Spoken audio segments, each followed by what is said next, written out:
Perkenalkan, saya Milyani Zahra dari kelas SI 4909 dengan NIM 10 20 22 53 00 dan 50. Sebelum kita masuk ke penjelasan materi, pertama-tama marilah kita panjatkan puji dan syukur atas kehadirat Allah Subhanahu wa taala yang telah memberikan kita rahmat, hidayah serta kesempatan sehingga tugas ini dapat terselesaikan.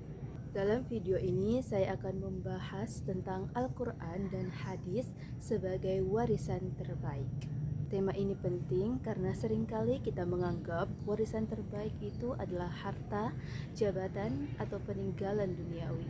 Padahal dalam pandangan Islam, warisan sejati adalah ilmu dan petunjuk hidup yang bersumber dari wahyu Allah Subhanahu wa taala dan sunnah Nabi Muhammad SAW. Al-Quran adalah kalam Allah yang diturunkan kepada Nabi Muhammad SAW sebagai petunjuk bagi seluruh manusia. Membacanya bernilai ibadah dan kandungannya menjadi pedoman hidup. Sedangkan hadis adalah segala perkataan, perbuatan, dan ketetapan Rasulullah SAW yang menjelaskan bagaimana ajaran Al-Quran diterapkan dalam kehidupan nyata. Keduanya saling melengkapi. Al-Quran memberikan prinsip dan nilai dasar, sedangkan hadis menjelaskan penerapannya secara praktis dalam kehidupan sosial, moral, dan spiritual.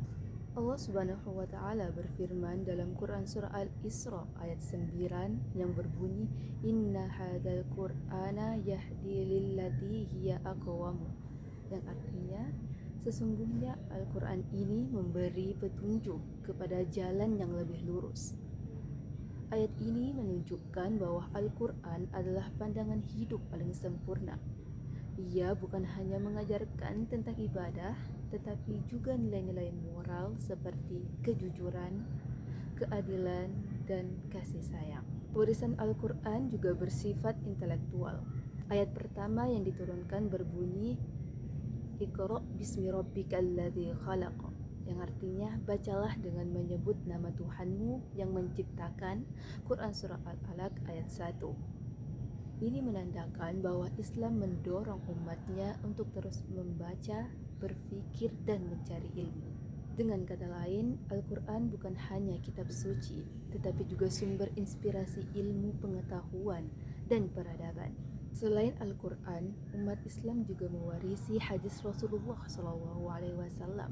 Allah Subhanahu wa taala berfirman dalam Quran surah Al-Hasyr ayat 7 yang berbunyi, wa ma atakumur rasulu fakhuzuhu wa ma nahakum anhu fantahu, yang artinya apa yang diberikan Rasul kepadamu maka terimalah, dan apa yang dilarang bagimu maka tinggalkanlah.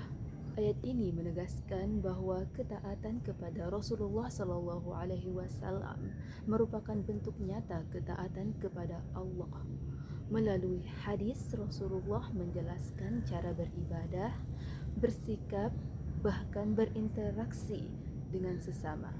Beliau juga bersabda, taraktu fikum amroini lan tadillu ma tamassaktum bihima kitaballahi wa sunnati, yang artinya aku tinggalkan kepada kalian dua perkara, kalian tidak akan tersesat selama berpegang teguh kepada keduanya, kitab Allah dan sunnahku. Hadis riwayat Malik nomor 1595. Hadis ini menjadi pesan terakhir Rasulullah SAW yang menegaskan bahwa warisan beliau bukanlah kekayaan materi, melainkan pedoman hidup yang akan menuntun manusia menuju keselamatan. Warisan terbaik bukan sekedar peninggalan yang terlihat, tetapi sesuatu yang terus memberi manfaat dan petunjuk.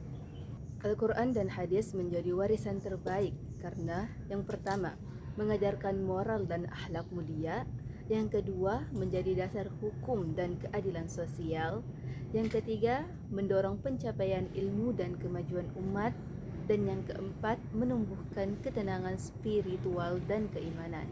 Namun, warisan ini tidak akan berarti apa-apa jika hanya disimpan tanpa diamalkan. Mempelajari dan menghidupkan nilai-nilai Al-Quran dan hadis dalam kehidupan sehari-hari adalah cara terbaik untuk menjaga warisan ini. Sebagai generasi muda, kita memiliki tanggung jawab besar untuk menjadi pewaris yang cerdas dan berakhlak. Dengan memahami dan mengamalkan Al-Quran serta hadis, kita tidak hanya menjaga peninggalan Rasulullah, tetapi juga membangun peradaban yang berlandaskan ilmu dan iman. Terakhir, marilah kita renungkan, harta bisa habis, kedudukan bisa hilang, tetapi petunjuk dari Allah dan Rasul-Nya akan selalu hidup dalam hati orang-orang yang beriman. Mungkin sampai di sini saja materi yang dapat saya sampaikan. Semoga bermanfaat bagi kita semua dan dapat diterapkan di kehidupan sehari-hari. Wassalamualaikum warahmatullahi wabarakatuh.